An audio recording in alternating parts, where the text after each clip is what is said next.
Olá, tudo bem? Aqui Miriam Dias passando, e um prazer, uma alegria poder estar com vocês aqui para falar de um tema tão relevante que é sobre proteção da infância.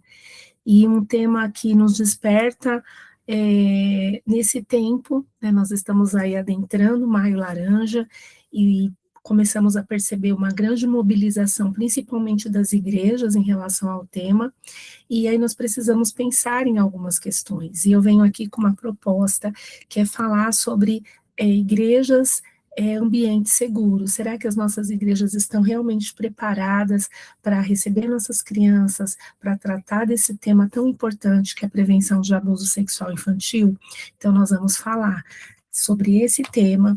Nós vamos gravar 3 aulas, eu tentei dividir tudo de uma forma assim muito didática para que você entenda. A gente vai se aprofundar um pouquinho em alguns temas, claro que aqui não é suficiente, como eu costumo dizer, às vezes aqui é um spoiler, né? Depois nós temos aí uma proposta para quem quiser seguir com a gente, mas o nosso tempo aqui, o nosso momento é trazer essa temática, despertar esse tema em você e te desafiar para que você faça algo mesmo esse tempo. Nós estamos vivendo dias tão difíceis, né, tão desafiadores com a infância no Brasil, e nós temos que ser essa voz que se levanta nessa geração. Então eu inicio aqui com esse versículo para você. Seja a voz, Provérbios 31:8, erga a voz em favor daqueles que não podem se defender. Seja o defensor realmente daqueles necessitados, daqueles que necessitam, que precisam, que hoje são as nossas crianças que nós estamos falando dela aqui. Que o Senhor te levante nesse tempo para você ser um defensor da infância, onde Deus te plantou, que você possa resplandecer, que você possa se posicionar e faça diferença na vida de crianças e adolescentes. Às vezes você não precisa ir muito longe, às vezes no seu próprio círculo ali, da sua vivência, com as crianças da sua igreja, da sua comunidade, da sua escola, do seu condomínio, mas vamos sim nos levantar e fazer a diferença nessas vidas que precisam, e elas importam muito, né? Então, eu quero desde já agradecer o grupo aqui da Elinha e Fatá, né, que esse grupo que tem aí ao longo dos anos se preocupado com temas tão relevantes, né, na pessoa aí da Eulália, querida amiga minha também, que a gente já acompanha a trajetória há algum tempo, e percebemos o quanto é relevante esse trabalho de orientação, de instrução, de estudo. E se você está aqui é porque você se interessa e você quer aprender. Então, nós vamos juntos nessa caminhada, tá bom? Eu sou especialista em proteção da infância, sou professora, psicopedagoga, já trabalho com a proteção há mais de 10 anos, sou evangelista de criança também, sou uma estudiosa, né, do tema de violência, já fiz alguns cursos, algumas certificações, sou mentoranda da Leiliane Rocha, do Grupo Ezepaz, e tantas outras coisas que a gente ao longo dos anos vai fazendo, vai conhecendo, certificação sobre protocolo de segurança, né, nos ambientes religiosos e outros ambientes também. Concluí agora um mestrado há pouco tempo com a temática de violência no contexto religioso, e caminhamos agora com o doutorado também, estudando, pesquisando essa questão da violência em colégios confessionais, em igrejas, enfim, a gente vai caminhar aí durante alguns anos estudando sobre isso, e nós entendemos que o Senhor nos levanta na sociedade para a gente ser uma voz também. Então eu não perco nenhuma oportunidade. Deus tem aberto muitas portas para que eu entre em vários lugares, e eu sei que isso tudo é para glorificar o nome do Senhor. Né, eu encaro tudo isso como um ministério, e nós somos essa voz, né, e aonde nós vamos, nós falamos de proteção da infância, de prevenção de abuso e tantos outros temas que são muito relevantes hoje no nosso tempo, no nosso país, na nossa nação. Então, nós sabemos que as nossas crianças correm perigo, nós vivemos dias muito difíceis, né, e a gente não pode se acomodar e nem se acovardar. Eu sempre costumo dizer que nós, como igreja, nós temos uma potência muito grande, nós somos muito fortes, muito intensos. Deus tem levantado muitas pessoas para falar sobre esse tema, Quando eu comecei, eram poucas pessoas que falavam sobre isso, hoje a gente vê aí muita gente falando sobre prevenção de abuso, e isso é bom, porque são milhares de crianças sofrendo violência todos os dias, todos os momentos. Então, quanto mais pessoas falando, mais nós vamos cercando, levantando um muro, uma rede de proteção em favor das nossas crianças. E aí o tema que foi me proposto é falar se a igreja é um lugar seguro para as crianças. Então, eu gostaria que você pensasse aí na sua igreja, no seu espaço, onde você cultua, onde você congrega, e não só a igreja, mas também estendendo isso para outros lugares que você atua com as crianças, né? Às vezes você tem contato com crianças em outros ambientes e também às vezes dentro da sua própria casa. É um grande desafio a gente pensar sobre isso. E aí nós vamos caminhando aqui, eu vou tentar passando os slides, porque eu fiz num aplicativo, num site diferente, e eu quero ver se eu consigo, aqui aos poucos, mostrando para vocês. Eu vou conseguir, gente. Tudo que é novo, né? E vocês foram hoje os meus testes com esse aplicativo, mas eu gostei bastante. Então vamos lá, tirando a venda dos olhos. O que nós estamos fazendo aqui é tirar a venda dos nossos olhos. A gente precisa entender que existe uma jornada de conscientização, definições, marcos legais para que a igreja possa cumprir o seu papel profético de proteção às crianças e adolescentes. Eu sempre, quando estou num contexto de igreja, religioso, eu gosto de falar sobre a Bíblia, sobre a palavra. Nós temos muitos textos bíblicos que nos dão respaldo para nós falarmos de proteção. E João 8,32, muito conhecido, que diz: conhecereis a verdade vos libertará. Quando a gente fala de proteção, a gente está trazendo a verdade, nós estamos trazendo algo que está como se fosse uma venda nos nossos olhos, algo que está no escuro, que está escondido e que precisa ser trazido à luz. Então, quando a gente começa a falar sobre esse tema, a gente vai tirando esse tema do escuro. Então, a gente vai tirando essas vendas. E ao falar sobre isso, você pode não acreditar, mas só de falar ele já gera uma libertação. Sim, porque existem muitas pessoas que foram abusadas na infância e quando elas tomam contato e conhecimento com esse tema, só de falar, ela já se sente livre, leve, né? E por que não dizer liberta? Começa-se um processo de libertação. Então, é libertador falar sobre isso, né? E aí a gente tem que fazer um diagnóstico sobre a nossa realidade.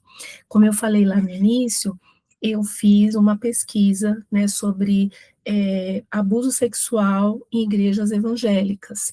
Depois eu posso, sim, disponibilizar a pesquisa, ela já foi publicada na biblioteca da faculdade, então você pode ler, você pode estudar, é um material de estudo, eu ainda não publiquei, mas ela está ali para domínio público, quem quiser tem acesso.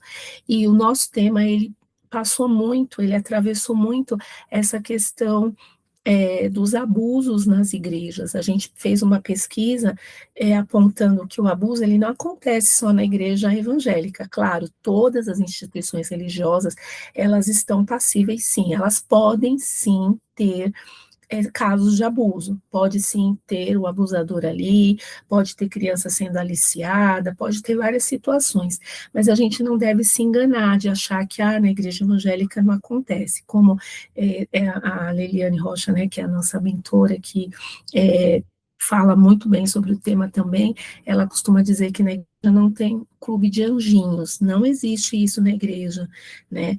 Todo mundo que está ali é ser humano, é pecador, e nós estamos sim sujeitos a ter situações de violência dentro da igreja. Não, não é o que nós gostaríamos. Eu sempre digo que igreja e casa são os lugares que nos remete mais à segurança, né? Que deveria ser os lugares mais seguros, e a gente sabe que, no entanto, não é. Né? E a igreja, ela está inserida aqui. Então, não se iludam achando, na igreja não acontece. A igreja pode acontecer sim, infelizmente. Não é o que nós queremos, mas pode acontecer. E aí, falar sobre esse tema é uma emergência que nós não podemos ignorar. Os números, gente, eles apontam realmente para esse problema. Eu gosto muito de mostrar estatísticas, né? O Brasil vive um cenário crítico de violência contra as crianças e adolescentes. Os dados do Anuário Brasileiro de Segurança Pública de 2024 e 2025 e do Atlas de Violência 2025 revelam uma realidade dolorosa, mas necessária de encarar. Como nos alerta o profeta Ezequiel, se o vigia não tocar a trombeta, o sangue será cobrado de sua mão. Você pode depois ir anotando essas referências para você. Olha, Ezequiel 33:6. Não proteger o que nos recusamos a enxergar é cumplicidade silenciosa. Então, é algo muito intenso, né? Não é simplesmente, eu não vou me envolver. Existe uma responsabilidade. A própria lei, ela nos dá essa garantia, né, de que nós somos protagonistas aqui, porque ela diz que nós temos o direito, a sociedade tem o direito, o dever, né, de proteger as crianças e os adolescentes, né. Então a gente entende que a igreja ela está inserida na sociedade, então ela sim, ela tem um papel importante, né. E aí nós temos alguns números aqui, né, vítimas por hora, crianças e adolescentes atingidos pela violência a cada hora, nós temos 13, né, ou crianças ou adolescentes, 13 vítimas, 115.000 vítimas em um ano, total de vítimas registradas com aumento de 36% em relação ao período anterior. Então, se nós pegarmos aí o anuário do ano anterior, o Atlas do ano anterior, né, porque sempre a gente, é até interessante vocês saberem, por que eu não trouxe os dados de 2026? Porque não tem, é sempre um ano anterior. Tá? Então, se você for procurar no Google, por exemplo, é interessante vocês pesquisarem esses documentos, você coloca aí o anuário brasileiro, mas coloca o ano 2024, 2025, por exemplo, e você vai ver que é o mais recente, são os estudos sempre mais recentes. E o que a gente percebe do ano anterior para cá, houve um aumento de vítimas. Aí depois a gente também tem lá registrado em 2024 denúncias de estupro, olha a quantidade, e quase 90% das vítimas são do sexo feminino. Então, se você pegar um anuário, um atlas da violência, por exemplo, lá vai ter vários recortes e você vai entender os números, né? Ali tem muitas outras coisas, né? Mas é só para você ter uma amostra, né, do que o que a gente está falando aqui é real e realmente acontece. Aí nós temos aí a questão da ponta do iceberg, a subnotificação. Eu sempre gosto de dizer que os números oficiais, eles são alarmantes, mas eles representam apenas uma fração da realidade. Essa fração, estima-se que seja 7,5, 10% dos casos de violência sejam efetivamente denunciados.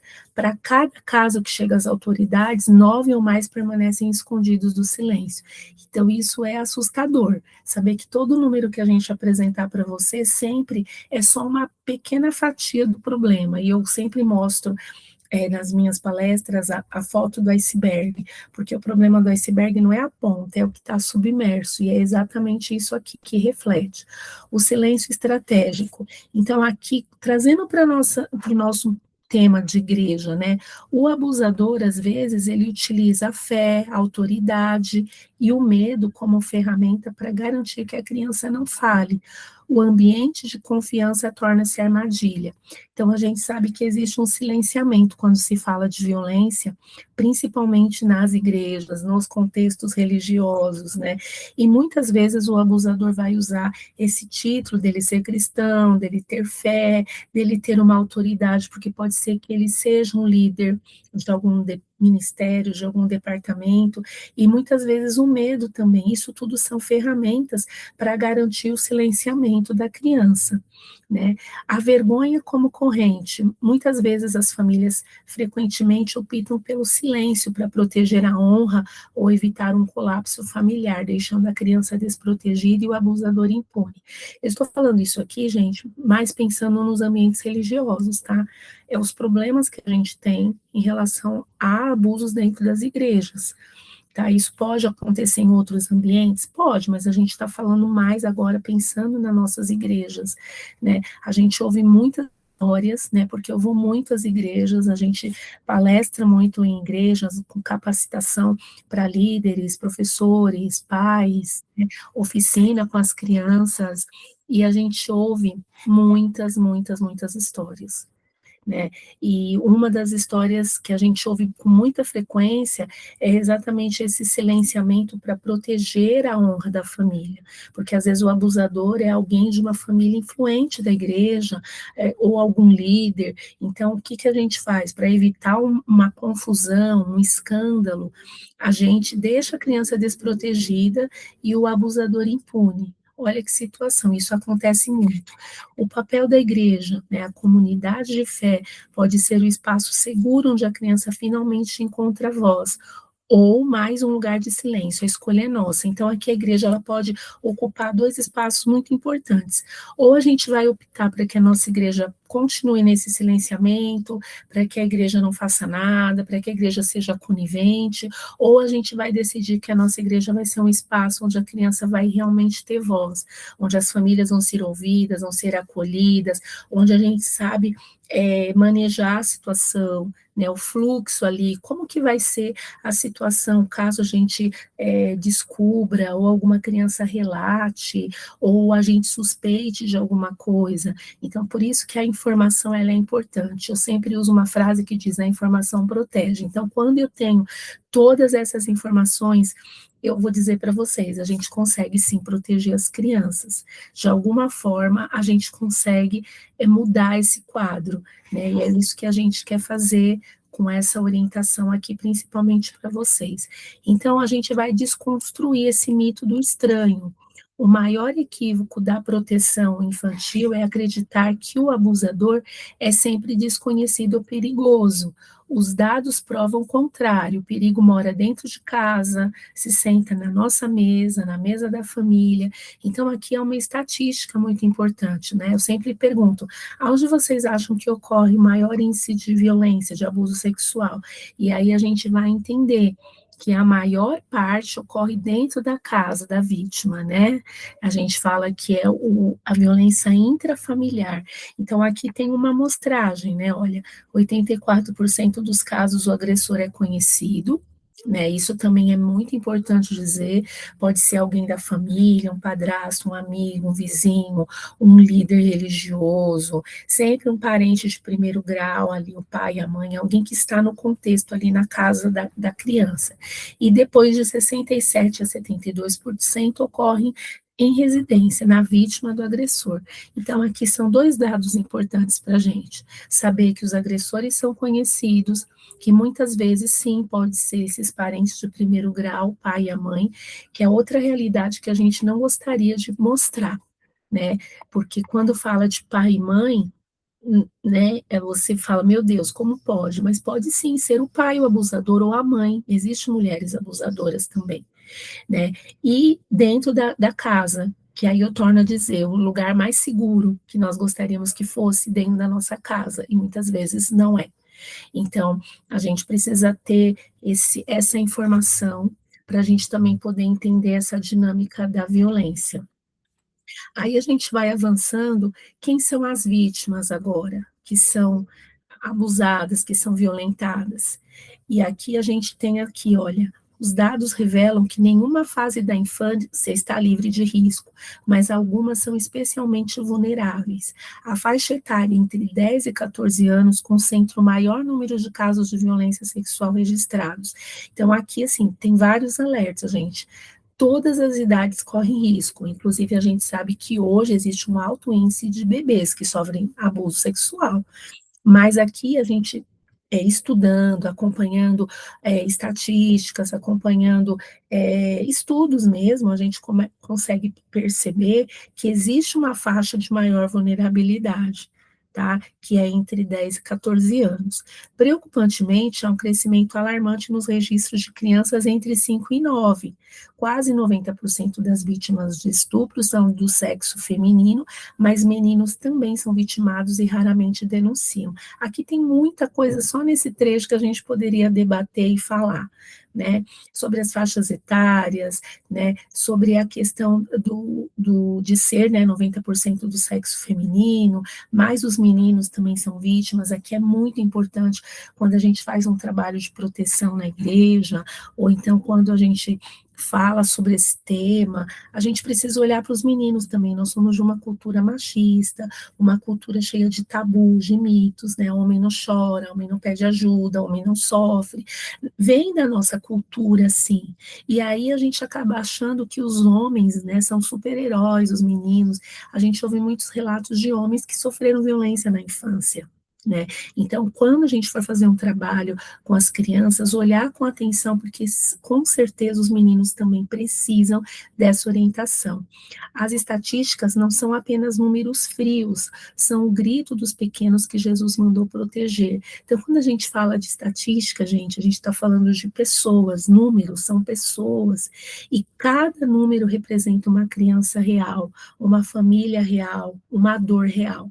Então, a gente não pode simplesmente achar muito normal, a gente normaliza a violência, a gente normaliza muita coisa, não é normal. É normal assim, né? Às vezes a gente ouve tanto que já nem soa mais estranho para nós. Né, quando são assuntos relacionados à violência, violência da mulher, violência do idoso, violência da criança, parece que é uma coisa comum, mas não pode se tornar essa coisa real. A gente precisa entender que não pode se tornar real, não pode se tornar algo normal, né? Porque isso é muito grave. Grupos de maior risco, então aqui tem um resuminho: crianças de 5 a 9, casos em crescimento acelerado, né? A gente vê que começa as crianças menores ali de 5 a 9, e depois os adolescentes da faixa de 10 a 14, faixa de maior incidência. É muito interessante trabalhar o tema da proteção com adolescentes também. Às vezes a gente concentra, vamos trabalhar só com as crianças. A gente precisa falar com os juniores, com os pré-adolescentes e com os adolescentes também, porque muitos nem sabem que estão sendo vítimas, muitos nem sabem muitas vezes que estão correndo perigo, e hoje a gente precisa falar muito um tema aqui que é sobre os crimes virtuais, né? Hoje as crianças acessam conteúdo, né, nas redes, e a gente sabe que muitos crimes sexuais estão acontecendo no ambiente virtual, então a gente não pode deixar de olhar também para isso, né, de falar de segurança online, de violência virtual, né, enfim, tem muitos recortes aqui dentro do nosso tema. Meninas, quase 90% das vítimas de violência são vítimas, né, de violência sexual, crianças em situação de vulnerabilidade social e filhos de lares com históricos de violências domésticas. Esses dois pontos aqui não tinha ali no slide maior, mas assim, crianças que estão em situação de vulnerabilidade, gente, são presas muito fáceis para abusador. Tem um vídeo muito interessante não que eu goste, né, mas às vezes em palestras eu coloco bastante, principalmente quando é para pais, que é um abusador sendo entrevistado, e ele perguntam para ele, né, o que ele observa antes de aliciar uma criança, de se aproximar de uma vítima, enfim. Ele diz que ele não observa a criança, ele observa a família. Então, essa questão da vulnerabilidade, né, muitas vezes crianças muito vulneráveis acabam se tornando presas muito fáceis para os abusadores, para eles se aproximarem, para eles se conectarem. Filhos de lares com históricos de violência doméstica também, lares muito desestruturados, lares, enfim, gente, é muito intenso essa questão. Então, a gente precisa entender que existe sim, a gente fala assim, não tem um perfil, mas existe um grupo de maior risco, né? Por isso que a gente faz tanta orientação aí para as famílias, né? Nas igrejas, na escola. Tipos de abuso. Aqui eu quero que você entenda que existem muitos perigos, não existe só o abuso sexual. O abuso contra crianças e adolescentes, ele vai muito além do físico visível, e conhecer as suas formas é o primeiro passo para identificá-los antes que cause danos irreversíveis. Nós que temos contato com as crianças, às vezes, todas essas violências, elas estão expostas diante de nós. Às vezes a gente se concentra em algo, em algum tipo, né, e de repente existem outras demandas que a gente precisa ficar atento. Então, tem o abuso físico, eu gosto muito de usar a palavra também violência. Existem muitas literaturas que hoje aboliram o termo abuso, né, e usam o termo violência. Eu ainda uso algumas vezes porque é o que faz parte do nosso contexto, mas se você vê violência, aqui a conotação é a mesma. O abuso físico, o uso de força física que causa dor, lesão, sofrimento, inclui tapas, espancamento, qualquer ato que deixe marcas no corpo, mesmo quando justificados como disciplina. Então, a gente, né, aqui tem que tomar um cuidado muito grande com essa questão, né, da palmada, do bater, do disciplinar, porque existe uma linha muito tênue entre disciplina e violência, né? A gente não vai entrar aqui nesse mérito, até porque não dá tempo e não é o nosso tema central, mas precisamos tomar muito cuidado, que muitas crianças ali né, na situação ali com a família, com os pais, sai de uma linha que é uma disciplina, uma correção, e já não é mais uma correção, já passa a ser algo mais grave. Existem leis, inclusive, para proteger a criança desse tipo de violência. A gente tem a lei do Henri Borel, do menino Bernardo, tem várias leis que protegem crianças contra a violência. Se existem as leis, a gente sabe que existem situações assim. Talvez não seja no teu contexto, mas falando de infância no Brasil, a gente sabe que existe. O abuso emocional pode ser uma rejeição, uma humilhação, ameaças, críticas constantes, isolamento afetivo, deixa cicatrizes invisíveis profundas que comprometem o desenvolvimento e a autoestima da criança. Então eu falo que é aquela violência que ninguém vê, mas ela está ali, é uma cicatriz, é uma marca, e ela sofre tanto quanto qualquer outro tipo de violência, né? Então, aqui, tomar muito cuidado, às vezes, até com as nossas próprias ações que podem gerar uma violência emocional, né? Críticas, comparações, xingamentos, então, isso também compromete o desenvolvimento e principalmente a autoestima das crianças. A negligência, para muitas pessoas, é uma novidade, mas a negligência, ela também é uma forma de violência, é uma omissão deliberada em prover cuidados básicos. Então, assim, negligência é a ausência de algo muito importante que a criança precisa ter e ela não tem. Então, é um cuidado básico, uma alimentação, saúde, educação, afeto, segurança. Nós conhecemos muitas crianças negligenciadas. Eu falo muito sobre negligência educacional, que é aquela família que não vai nunca na reunião de pais dos filhos, negligência médica, né, aquela família que não leva a criança para ser vacinada, para ter um atendimento médico, né? Então, todas essas atuações aqui, gente, elas configuram sim como uma violência. E é a forma mais frequente de violência registrada pelo Disque 100. Negligência é algo que recebe mais denúncias, tá? Resumindo. Então, nós conhecemos no nosso dia a dia muitas crianças negligenciadas, né? Partindo para o abuso sexual, a violência sexual é qualquer ato de natureza sexual praticado com crianças ou adolescentes, ou com ou sem contato físico, inclui exposição, produção de imagens, aliciamento online. Aqui, gente, tem muitas coisas que a gente poderia falar. Muitas pessoas pensam que o abuso sexual, ele só se configura se tiver um contato físico, mas sem contato físico, a criança pode estar sendo, sim, violentada, quando ela é exposta a situações de violência, ou então nem de violência, mas situações aonde ela está sendo exposta sexualmente, por exemplo, nas redes sociais, em grupos, quando ela tem contato com pornografia, com conteúdo inapropriado, quando ela é exposta a alguma situação né, sexual, uma produção de imagem, tirar uma foto sexualizada, uma foto sem roupa, tem muitos contextos aqui que ela pode estar sendo vítima de violência e às vezes a gente nem percebe. Isso acha, ah, não, ela só foi realmente sofreu violência se houve o ato. Não, gente, se ela for exposta a alguma situação ali, ela já pode ser considerada sendo uma vítima, né? E o aliciamento online também, trazendo para os nossos dias, onde as crianças estão hiperconectadas e conectadíssimas, né? E tendo ali acesso a jogos, a grupos, aplicativos, pode sim acontecer um aliciamento online, né? Alguém se achega nas nossas crianças através das redes, através do ambiente virtual, e ela consegue ali algo além, né, do que uma simples amizade, que a gente sabe que isso ocorre muito. Eu estou correndo contra o tempo, porque essas aulas é para serem aulas bem rápidas, tá, gente? Não é para ser longa. É que tem muita informação e a gente quer falar tudo, e eu sei que não vai dar tempo.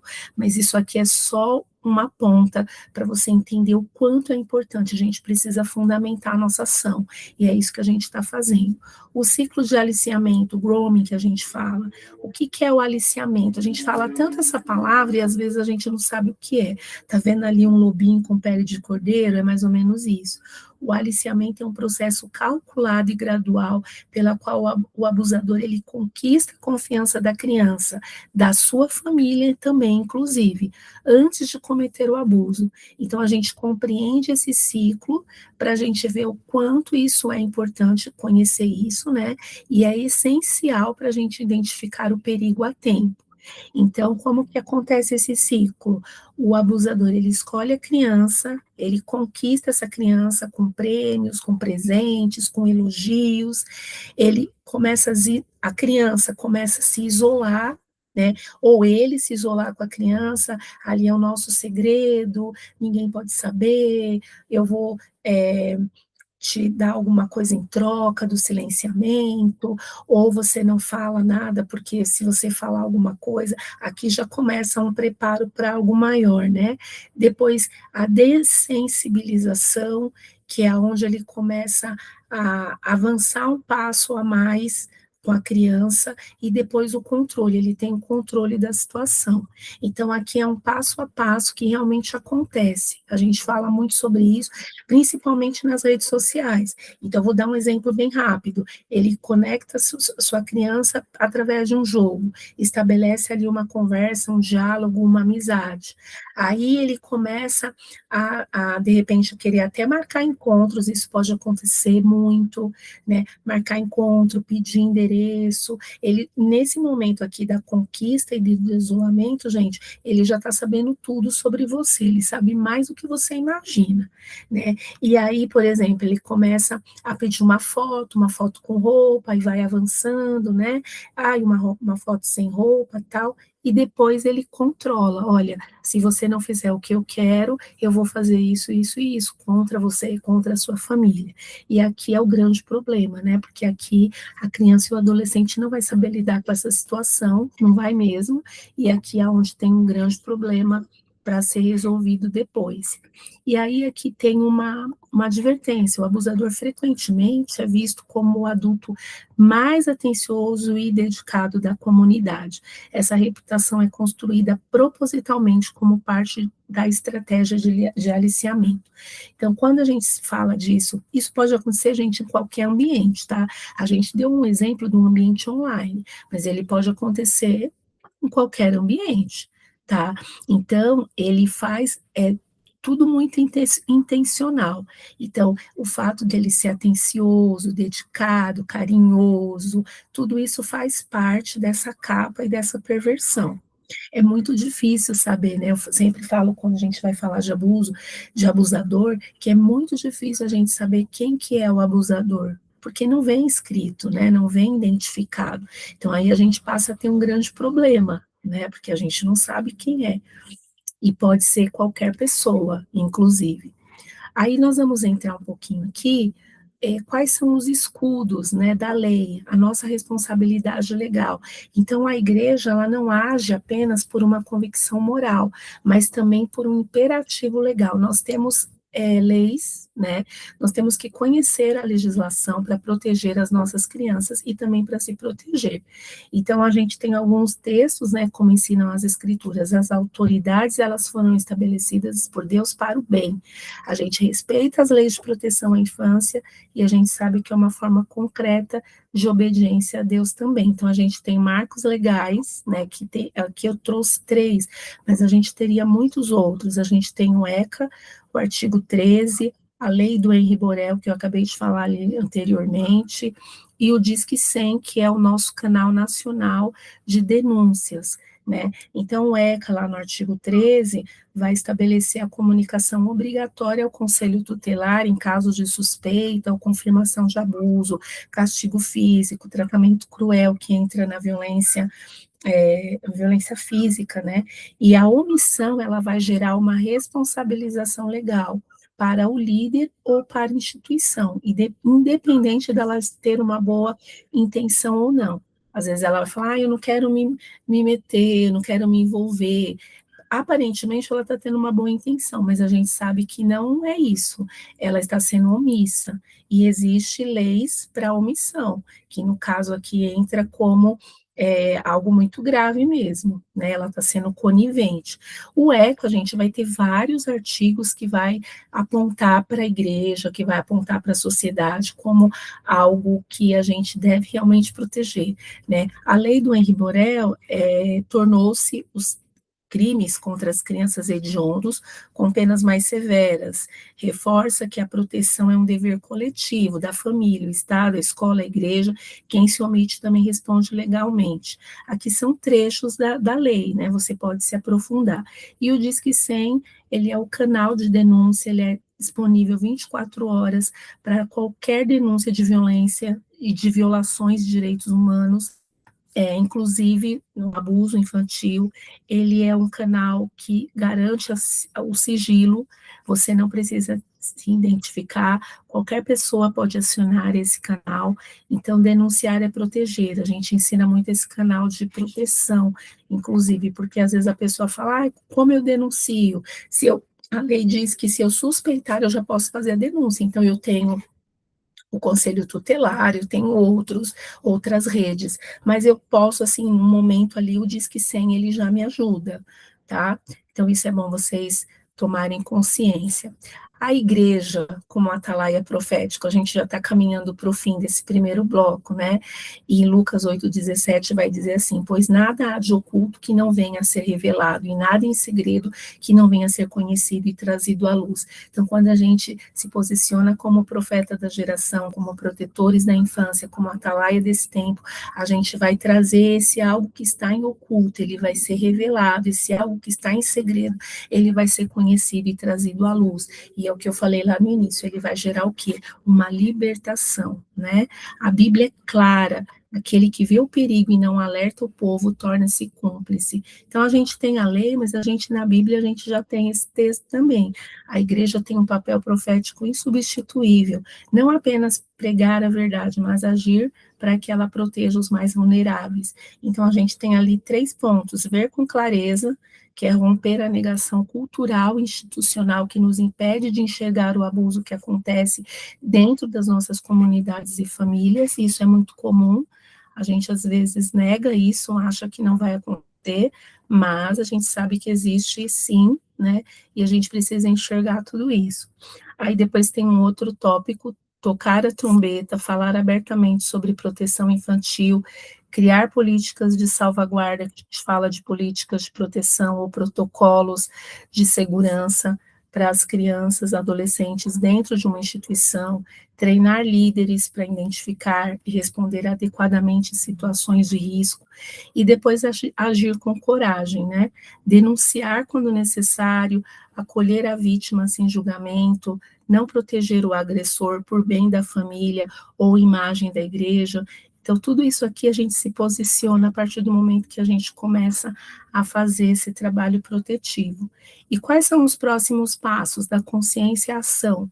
Eu conheço a realidade, que é o primeiro passo mais importante, é o que a gente está fazendo aqui, abrindo seus olhos para você conhecer esse importante mecanismo. Mas o diagnóstico, ele só vai ter valor quando gera transformação. Então, por mais conhecimento que a gente tenha, se a gente não fizer nada, né, não vai resolver. A gente simplesmente está perdendo tempo, né? A igreja está sendo chamada a sair do silêncio e a assumir seu papel de guardiã dos pequenos. Então, a gente tem aqui 4 estruturas. Primeiro, forme-se, que é o que a gente está fazendo aqui. Continue participando das próximas aulas, de outras aulas, se aprofunde do tema, tenha conhecimento sobre isso. A gente tem leis da escuta protegida, como acolher a criança, como identificar situações de violência, como fazer a denúncia de forma responsável. Depois a gente multiplica isso, a gente vai compartilhar o que a gente aprendeu com a sua equipe, com a sua liderança, com a sua congregação. Então, a proteção ela vai começar pela informação disseminada, né? A informação protege. Então, você vai compartilhar tudo que você está aprendendo, você vai levar para a sua equipe. Às vezes você é o único representante da sua igreja, então você tem essa missão. Depois você vai estruturar isso, você vai propor à instituição. Aqui a gente fala de política de salvaguarda, mas antes de fazer essa política, esses protocolos, a gente já precisa também começar a trabalhar a proteção, ensinar as crianças a se protegerem, como elas podem se proteger. A gente vai ter uma parte no final que vai falar um pouco desse lúdico, né? A gente pode trabalhar, a gente hoje tem muitos recursos para trabalhar a proteção.